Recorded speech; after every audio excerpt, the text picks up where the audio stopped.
everybody, I'm Stella Chung, and this is The Weekly Fix, the show where we round up all the gaming, entertainment, and esports headlines you may have missed this week. Unreal Engine 5 steals our hearts once again as we check out some fan-made demos that look gorgeous, plus we have details on each graphics mode for God of War Ragnarok. In the entertainment world, James Gunn is teasing his vision for the future of DC Studios, and Warner Bros. Discovery is looking to focus on existing franchises for future films. Happy Ragnarok release week, and let's jump right into it.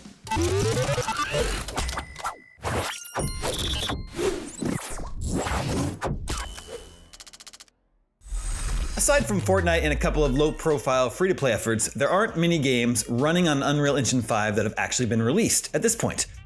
There have been impressive official demos like The Matrix Awakens, but the engine is fully available to use, and that has resulted in a lot of cool, unofficial fan projects that imagine what games might look like in the cutting-edge tech. The YouTube channel Teaser Play is one such group of creators that has given us looks at the graphical fidelity many famous games and franchises could possibly achieve in Unreal Engine 5. The channel has made non-playable demos of imaginary superhero games based on Venom, Black Panther, and Hulk. Black Panther is the most recent demo uploaded to the channel and tries to imagine what EA might do with the license on Unreal Engine 5. We do know that EA has a 3-game deal with Marvel, beginning with Iron Man. Teaser Play has also shown us what popular games like Assassin's Creed 2 and Half-Life 2 could do on Unreal Engine 5. And for further wish fulfillment, there are non-playable demos of a God of War set in Egypt and GTA San Andreas 2.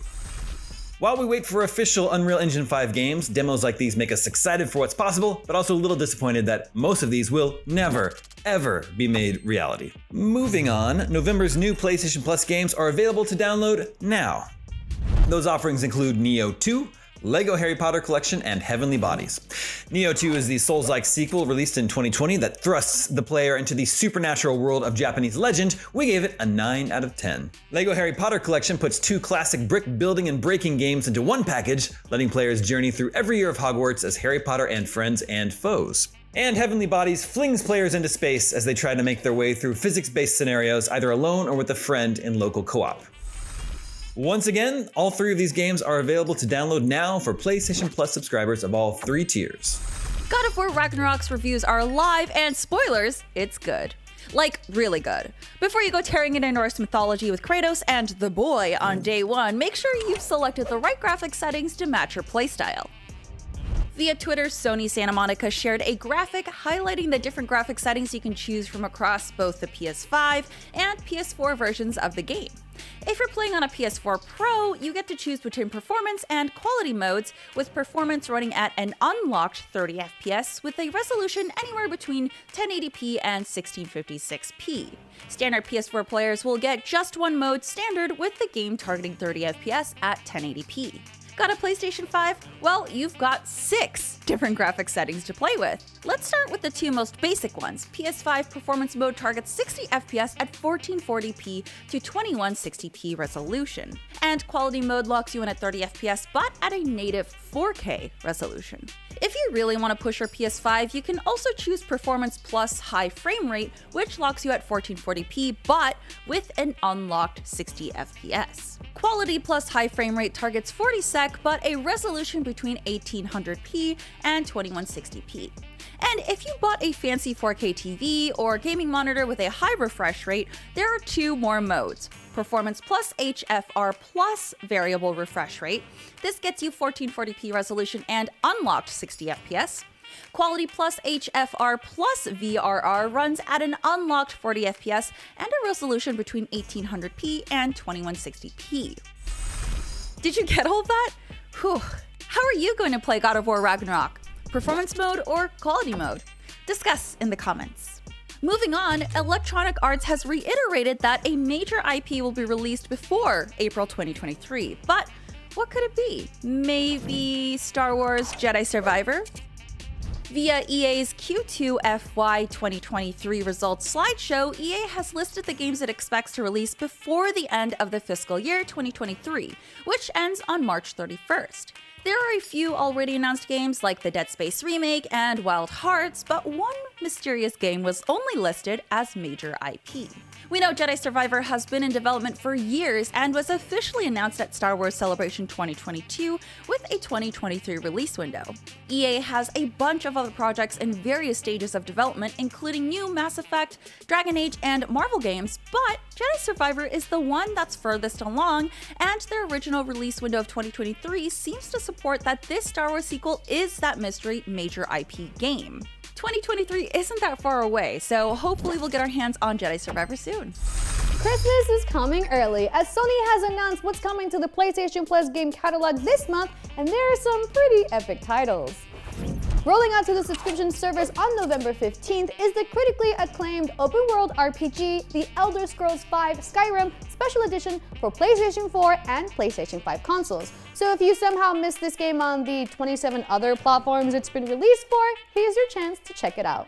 Kingdom Hearts fans, eat your hearts out. PlayStation Plus is also getting Kingdom Hearts HD 1.5 and 2.5 Remix, Kingdom Hearts HD 2.8 Final Chapter Prologue, Kingdom Hearts 3, Kingdom Hearts Melody of Memory, and Kingdom Hearts 3:14 Side Story Epilogue of Sorrow. All of these are on PlayStation 4, except the last one, which I totally made up. But you know, it might be a cool game if it did come out, right? If RPGs aren't your thing, the hit tactical shooter Tom Clancy's Rainbow Six Siege is also coming to the service for PlayStation 4 and PlayStation 5. And if you prefer your Tom Clancy games in the third person, The Division 2 and Ghost Recon Breakpoint are also joining the lineup. Still looking for something different to spark your interest? You've got your choice of the bizarre action-adventure Oddworld Soulstorm Enhanced Edition, the intense space shooter Chorus, the indie darling What Remains of Edith Finch, or the puzzle adventure The Gardens Between. If classics are more your preference, PlayStation Plus Premium subscribers can binge on some Lombax adventures. In the original Ratchet & Clank, Ratchet & Clank 2 Going Commando, Ratchet & Clank Up Your Arsenal, Ratchet & Clank Deadlock, and Ratchet & Clank Future Tools of Destruction. Again, all these games drop on November 15th. Moving on, if you just can't get enough of the Horizon franchise, well, you are in luck, as reports of a Horizon MMO have begun circulating online. According to MTN, Horizon will be branching out from single player to massive multiplayer with help from the developers of the Guild Wars series. A recent job posting shows NCSoft is currently recruiting for the project referred to as Project H. When asked to comment, NCSoft's rep was tight-lipped, saying the company does not confirm information about unpublished projects that are currently under development. Earlier this year, Sony announced its plans to launch 10 live service games by March 31st, 2026, and it's clear Sony wants to develop the Horizon franchise further, so an MMO makes sense. But what do you think of this? Would you explore this world with friends, or would you rather stick to Aloy's single-player adventures? Let us know in the comments. Today is N7 Day, the day that marks BioWare's annual celebration of the iconic Mass Effect series, and today the studio teased the next game in the franchise with some mysterious concept art.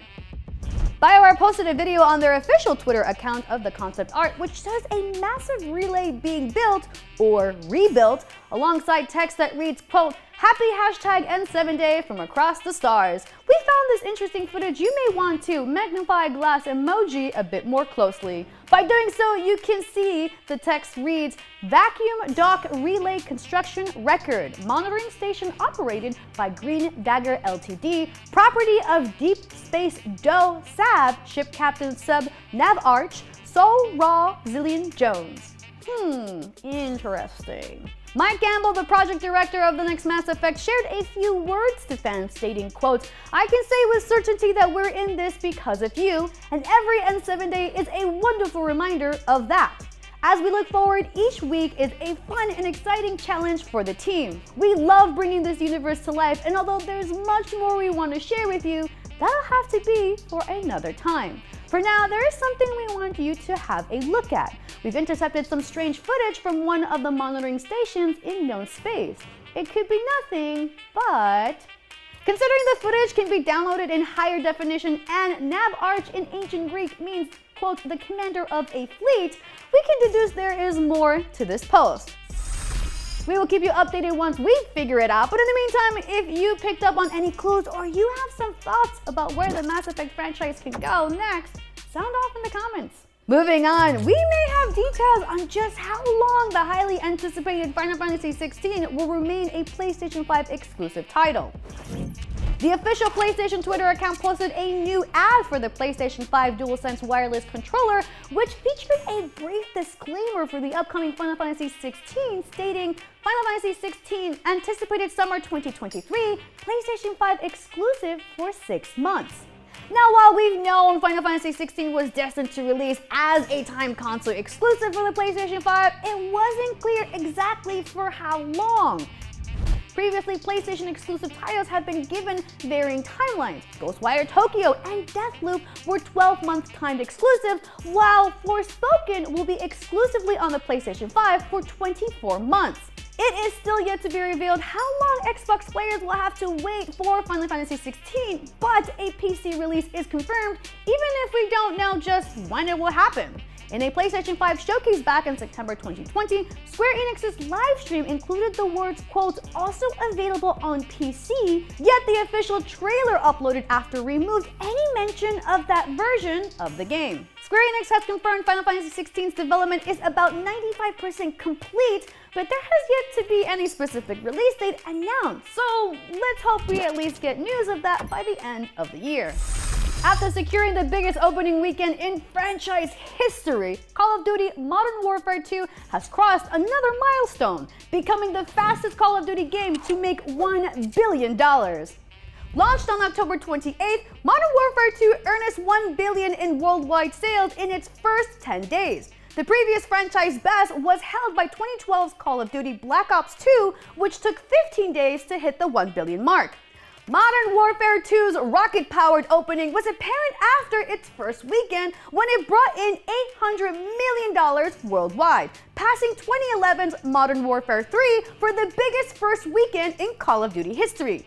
The sequel also saw the biggest PlayStation Store launch ever for a Call of Duty game, prompting Xbox's Phil Spencer to finally say Microsoft's acquisition of Activision Blizzard will not keep the Call of Duty franchise from appearing on PlayStation platforms. This all gives Call of Duty Modern Warfare 2 a very good chance of unseating the current best-selling game of the year, Elden Ring.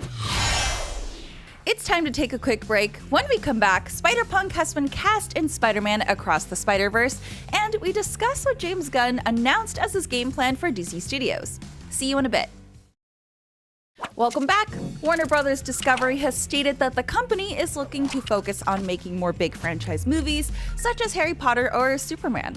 But speaking of Superman, the newly appointed co-CEO of DC Studios, James Gunn, announced on Twitter his game plan for the future of DC movies. Let's find out some more. Hot off the heels of taking over as DC Studios CEO, James Gunn has taken to Twitter after seeing many tweets with the Save Legends of Tomorrow and released the air-cut hashtags with an official response. Gunn stated that while the team is open to everything as we embark on this journey, the initial focus of the studio is on the story going forward, hammering out the new DCU and telling the biggest story ever told across multiple films, television shows, and animated projects.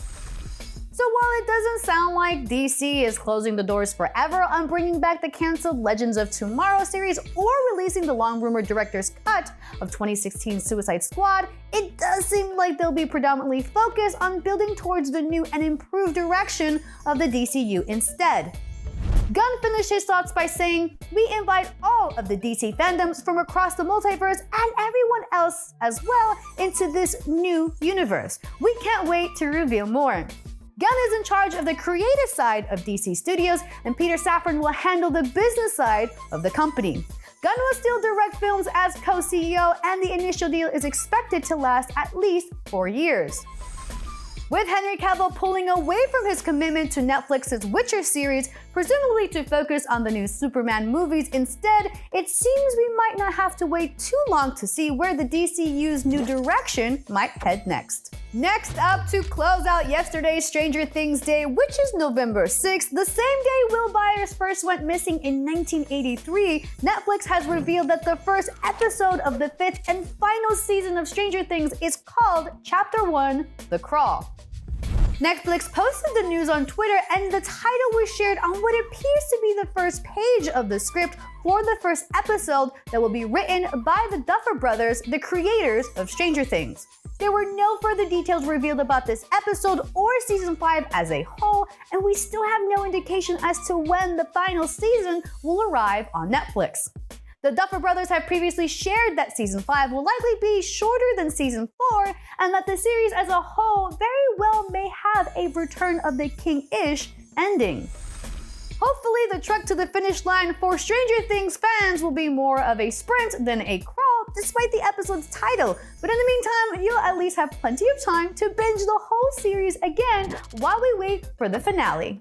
And finally, The Rock's big new superhero movie, Black Adam, has continued to entertain fans all over the globe, hitting just under $320 million worldwide at the box office despite its lackluster critical reception. The film has brought in $182.3 million from the international box office and $319.7 million worldwide. With a $200 million budget and untold advertising costs, it remains to be seen if Black Adam will break even or be seen as profitable for DC. But the film has still seen a strong start so far and hasn't even made its home video release money yet. That said, another superhero movie might dethrone Black Adam when Black Panther: Wakanda Forever comes to theaters this weekend, with experts predicting an opening weekend between $175 million and $200 million. If you're a big fan of Superman, Harry Potter, and Lord of the Rings, then you may be in luck. During the Warner Bros. Discovery third quarter earnings call, CEO Dave Zaslav shared that the movie studio will make those big franchises its main priority going forward in order to make its HBO Max streaming service more of a draw. Yes, you heard that right, my little hobbits. We may be getting more Lord of the Rings movies. Even though Amazon's Prime Video just released the first season of its Lord of the Rings show, The Rings of Power, which was fine. WBD still has the rights to make Middle-earth movies based on J.R.R. Tolkien's epic fantasy books. Curiously, Zaslav cited a need to focus on Superman and Harry Potter because there hasn't been a Superman movie in 10 years or a Harry Potter movie in 15 years, when in reality, neither of those statements are true. Superman was a title character in Batman v Superman: Dawn of Justice in 2016, 6 years ago, and since 2016 there have been 3 Fantastic Beasts movies set in the world of Harry Potter. Perhaps what he meant to say was we're overdue for a solo Superman movie because it's been 9 years since Man of Steel released in 2013, and that he'd like to make a sequel to the Harry Potter series actually featuring Harry Potter, maybe a film adaptation of The Cursed Child. And if that's what he meant, then we agree. Those would be movies we would watch. The CEO was on the defensive while fielding questions about why HBO Max suddenly dropped a number of films and shows from its catalog. He explained that many of them, like Bonanza, weren't a draw for customers, and so the studio plans on attracting more eyeballs by focusing on the aforementioned big franchises that have historically been successful. That said, the days of releasing big movies directly to HBO Max, like they did with Dune and The Matrix Resurrections, are over. Zaslav said those kinds of films didn't translate to increased subscriber numbers, and that they'd perform better with a traditional theatrical release. But what do you think of Warner Bros. Discovery's plans? Are more Superman, Harry Potter, and Lord of the Rings movies what you want to see? Let us know in the comments. Next up, while doing press for his new book, Cinema Speculation, my man Quentin Tarantino took a jab at Marvel directors, saying, quote, "You have to be a hired hand to do Marvel movies. I'm not a hired hand, I'm not looking for a job."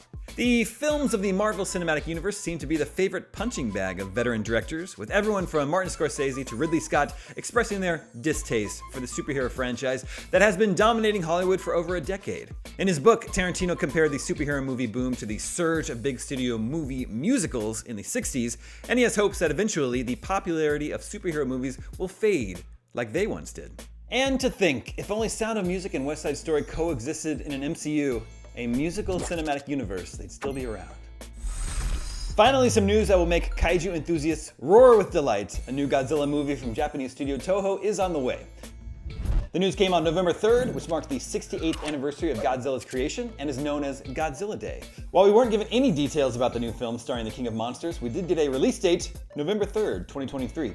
So in 1 year, we'll all be able to celebrate Godzilla's 69th birthday with a brand new film. I have no idea if it's going to be like a dude in a suit or a CGI, but I do have one wish. And on the counterpart to this show today, the Daily Fix, the Gaming Fix, I revealed that I was able to will into existence the return of a classic, obscure arcade game called Elevator Action Returns. So I'm going to press my luck. I'm going to try it again twice this week. I'm going to try to put this out into the universe, make this happen. Make it happen, Toho. bring these three gentlemen back. It's been revealed that Nope and Get Out star Daniel Kaluuya will be voicing Spider-Punk, one of the new Spider variants to appear in next year's Spider-Man Across the Spider-Verse. The Hollywood Reporter broke the news that Kaluuya's Spider-Punk is one of several new characters announced for the highly anticipated sequel.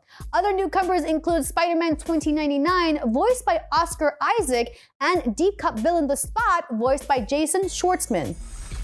Spider-Punk, aka Hobie Brown, made his comic book debut in 2015 and has since popped up across various mediums, including the Ultimate Spider-Man animated series and as a collectible costume in Insomniac's Spider-Man video game.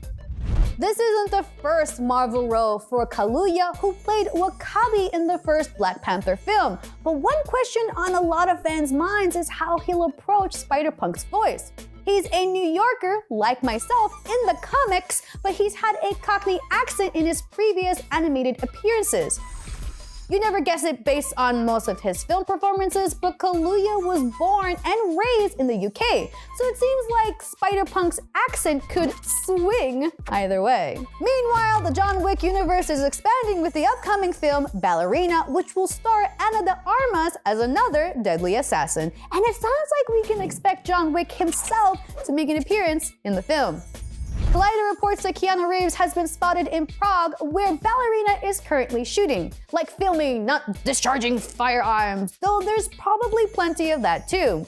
Previously, the main connective tissue between this film and the mainline John Wick films was the involvement of Ian McShane, reprising the role of Winston, the manager of the Continental Hotel. Ballerina's origins were hinted at in John Wick Chapter 3, where it was established that Angelica Houston's character, the director, trains female assassins using ballet fundamentals. This is the latest of several action roles for de Armas, who appeared in Netflix's The Gray Man, as well as alongside James Bond in No Time to Die. John Wick Chapter 4 hits theaters next summer, but Ballerina currently has no release date set. So it's very possible that Keanu's next outing as the assassin will help set up the Ballerina's standalone film. Harrison Ford has been adamant that next year's Indiana Jones 5 will be his last time donning the iconic brown fedora on the big screen, but it sounds like a Disney Plus show may be in the works. Variety reports that Disney and Lucasfilm are actively looking to develop a show about the beloved archaeologist, though it's so early in development that there are no other details yet, including whether or not Harrison Ford will be involved. If this project moves forward without Ford and recasts Jones, it wouldn't be the first time someone else played the part. The Young Indiana Jones Chronicles TV series explored the explorer's earlier and later years with 3 other actors portraying Dr. Jones at various stages of his life. And of course, The Last Crusade opened with a flashback where the late River Phoenix played the part. What do you all think of this? Does Indiana Jones work without Harrison Ford, or should Disney take a hint from the reception of Solo, a Star Wars story? Let us know in the comments. In a thrilling conclusion, League of Legends Worlds showcased a beautiful opening ceremony at the Chase Center, cementing exactly why League Worlds is called the Super Bowl of esports. The artists lineup of Lil Nas X, Etta Hayes, Louise Liebfried, and Jackson Wang was a brilliant show of talent and production as the hype continued to build around Worlds 2022 finals. The ongoing storyline of T1's Faker trying to secure his Worlds win again after his last in 2016 while DRX's Deft had a 10-year journey to reach Worlds set up the stage for a tough battle between the two teams. T1 took Game 1 pretty easily with very little resistance as they were able to secure a 10k gold lead above DRX and take out all 3 inhibitors and finish the game fairly quickly. In game number 2, DRX came crawling back even though T1 had some incredible team fights with Kyria, leading a 2v3 team fight and coming out on top. DRX was able to drag out the game and win the second match. Game 3 saw a similar match speed as DRX seemed to have finally woken up and gave T1 a run for their money. T1 was able to steal Baron from DRX twice, which led to their victory for Game 3. Deft looking to go! No way in the world! Deft dies next! Gumayushi just stole Baron! Are you kidding? Game 4 saw DRX finally securing a Baron kill for themselves, with T1 failing to steal it and proceeded to send the Grand Finals into an exhilarating Game 5. Honestly, Game 5 was anyone's game with even performances from both teams. DRX wiped 4 members of T1, but T1 came back to steal their Baron again. However, DRX secured the next Baron, and while Faker did try to take down their Nexus solo during that Baron fight, he was punished for it, and DRX was able to utilize the Baron buff to push into T1's base and win Game 5, securing Worlds for them. He's dead! They have been doubted! They have been discounted! They have been dismissed! But DRX are your 2022 World Champions!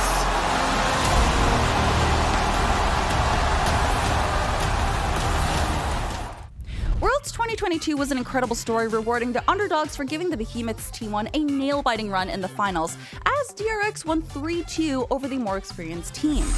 The Chase Center was fully sold out in attendance, and the viewership broke peak records as Twitch had 2.8 million viewers and YouTube had 1.7 million on Riot Games' official channels. Riot broke their previous record of 4 million viewers last year with a new record of 5.1 million, according to esports charts. I'm Stella Chung, and that was your weekly fix. We'll be back here next Saturday with more of the biggest gaming and entertainment news of the week. See you then.